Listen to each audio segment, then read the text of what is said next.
stuff, but I think for me, if there's anything that's really kind of steering my decisions, it's probably just that I don't want to be repetitive.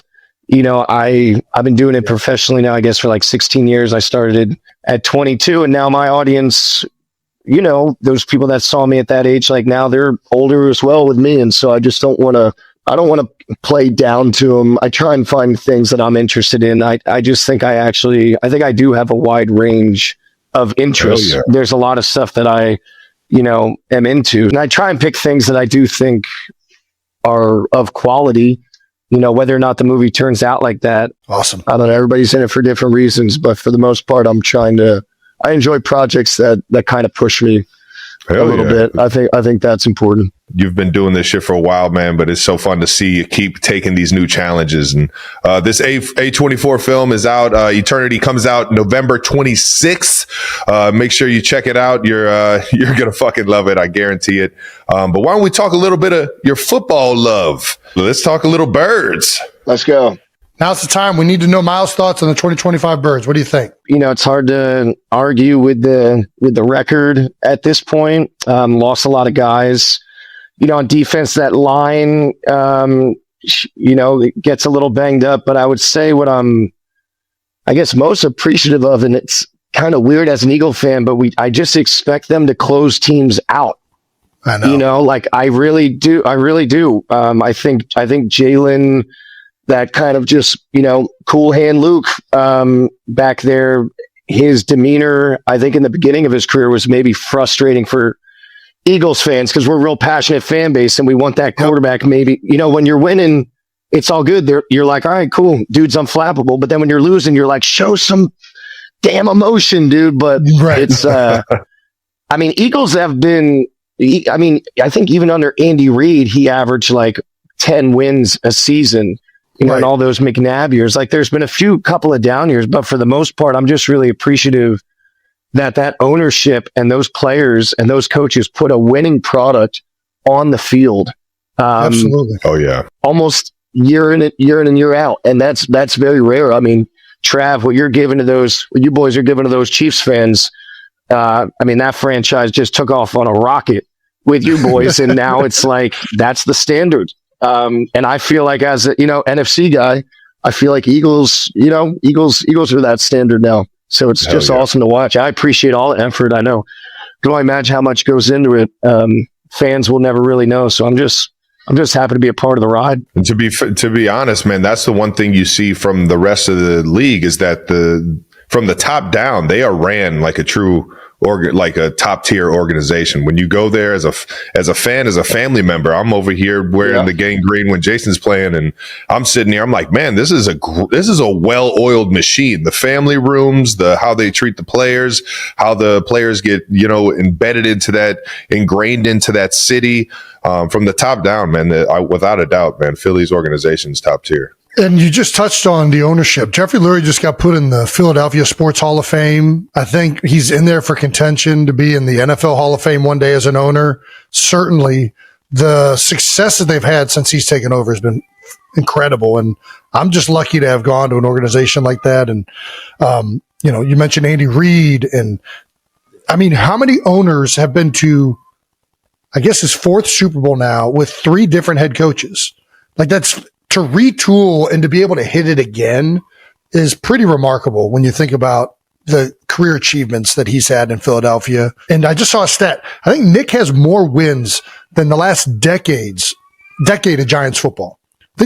And you think about the turnover that New York has had. They just fired Brian Daboll, and I think they had 54 wins in the last 10 years, and Nick just surpassed him this past week. It's like, we've been pretty spoiled, no doubt about it. Until you win that first one, right? It's like, oh, Philly, they're never get over the hump. And now all of a sudden, you were back in another one, and then you win one and this and that, and it's like, can't even hear you down there, Giants fans. We're not even focused on you, dude. Dude, I gotta ask. So I know we're talking Birds right now. Knowing you're a huge Phillies fan. You follow every fucking game.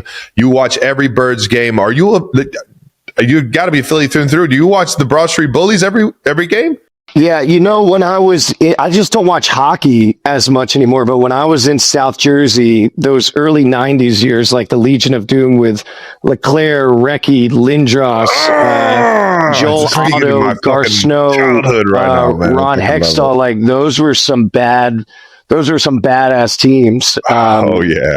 And I used to love it. But yeah, I don't really watch hockey as much. I mean, in Tahoe, I've gotten to know a bunch of those boys, especially Oshie when we're playing those baseball games. I'm going to be so mad if I can't be yelling Schwarbombs this year. Schwarbomb! Freaking do a lap. Oh, gosh.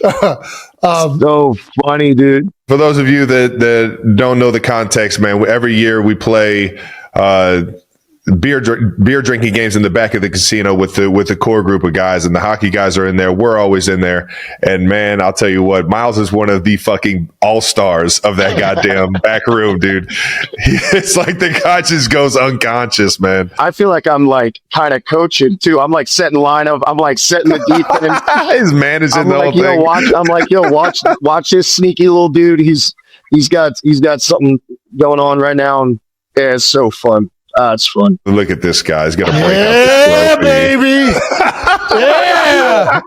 Ocean's Table MVP. Shout out to Oshie. We had like that full like Stanley Cup championship trophy, and I looked at a photo of me. I'm just like covered in booze. I was like, oh yeah, because I drank out of the thing, and I just spilled all over me.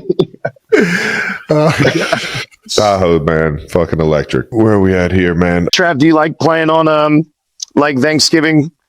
Is that as a football dude? Like, this is my first time playing on it, man. I've always like dreamed about playing on it because obviously it started out playing in the backyard and just screwing around. Always had the turkey bowl around where we were with the friends and families, and I've always football and Thanksgiving, like that's like those two go together like fucking peanut butter and jelly, man. So I'm excited to play.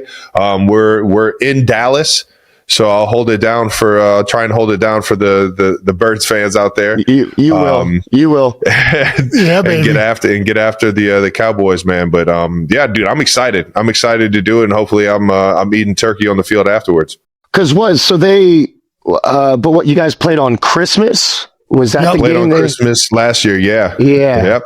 That was a fun one too. I'm not gonna lie. It was a day game, so we were in and out of Pittsburgh, and we even played this year on Christmas. It's a night game against, I believe, the Broncos, who we got this week. So okay, it'll be a fun one, man. I enjoy all the holiday games. I know it kind of takes you away from the family, but at the same time, man, you get something for the family and friends to watch, and you're always getting texts when everybody's around the family. Sometimes I'll get the picture of what the living room looks like sitting around watching, the Chiefs play. So it's awesome, man. I love every bit of it.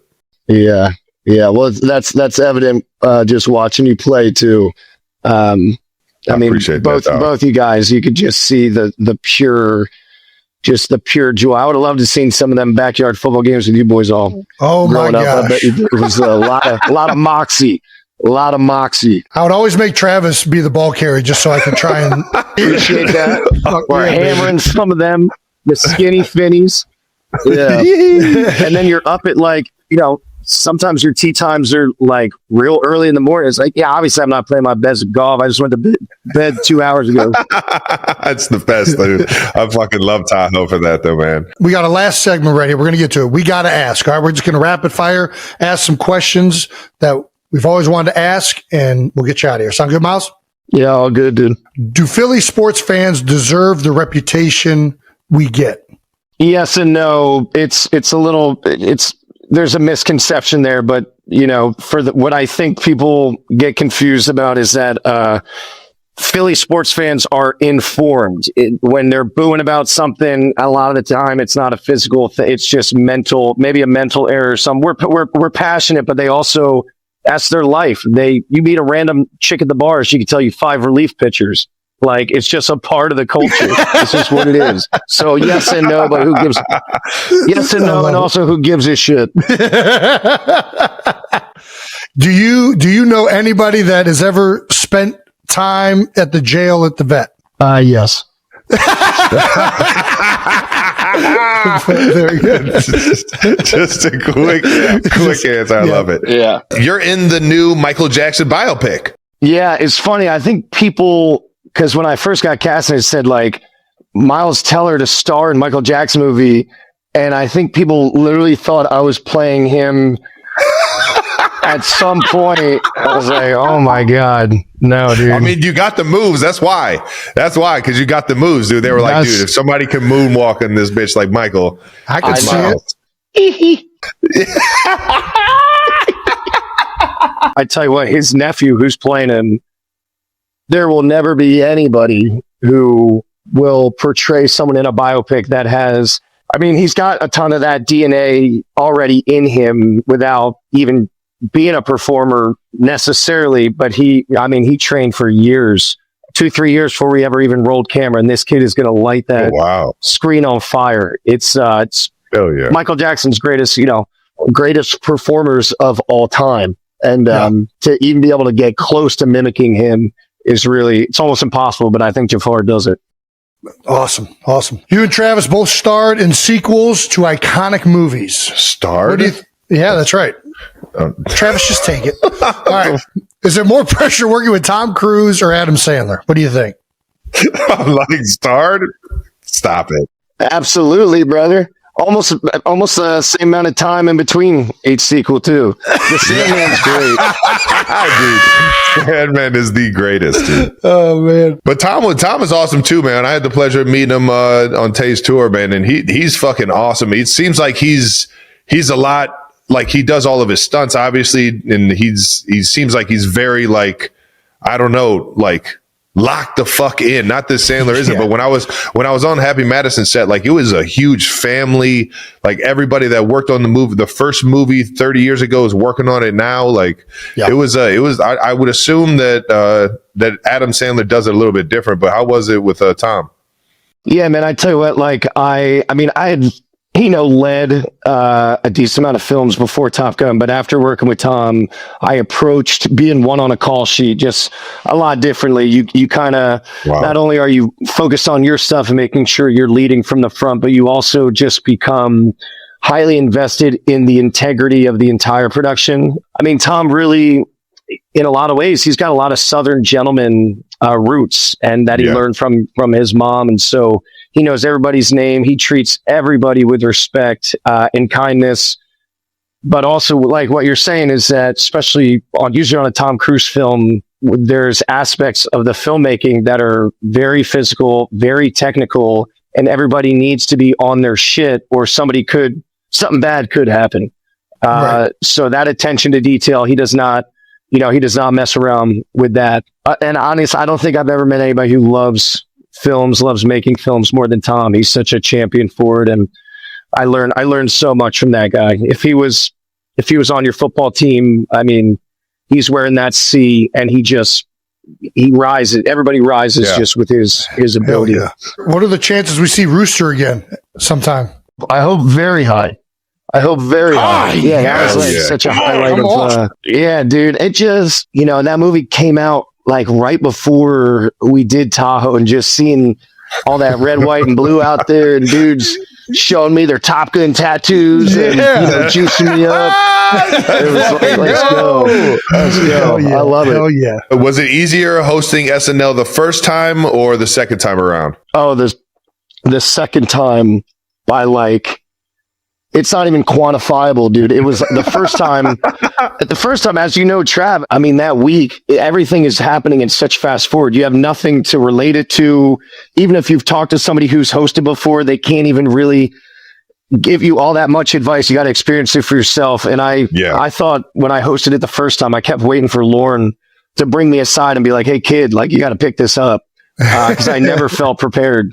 And then at all, no. And then it goes by like that. But the second time I felt a lot more relaxed. I was like, "Hey, can those writers, can they come to the room?" And I'd be like, "Hey, maybe we switch this line, or something." And the first time I was freaking out, dude. Dude, I was, you already know I was on ice. That's just the best. I actually, I was lucky. I had Peyton Manning shot me a text and was like, "Listen, I know where you're at right now. It was like the Monday before I even stepped foot in New York. And he's just like, I know where you're at right now. Just buckle up for the ride. Be there. When you're there, give it all your attention, all your effort. And I was just like, bro, at the end of it, I was like, that was the best advice he could give me, because there's nothing you could tell somebody that will get them ready for that. And I see the second time around, you were talking to the writers and everything. You have the credentials to do that. I don't have any fucking. I would still go in there, not say anything. I made one comment to change the script just a little bit. I was like, what if I said this? And they were like, yeah, that would probably work too. And I was just like, all right, noted. Don't ever bring that up again. Perfect. This shit was hilarious. But with that being said, they are like the absolute best at what they do. Because I remember this last time, me and Marcelo had this sketch at the end. We play like Italian waiters, and I'm about to go on in like a minute, and the writers come in, and they're like, yo, we just found out we got to cut a minute and a half from this sketch. And so they're like, all right, we're going to cut this. I said, yeah, but I need to get from this side of the table to the other, but you just cut that. She's like, fine. She's like, cool. I'll tell Marcelo to grab you on this line. And I love the high wire act now that I'm comfortable in it. But the first time I just felt like I'm going to be that first host that looks like a deer in headlights in front of, however many million. Jason Kelce was completely caught off guard the moment Travis Kelce and Taylor Swift shared what may be the biggest news of their lives.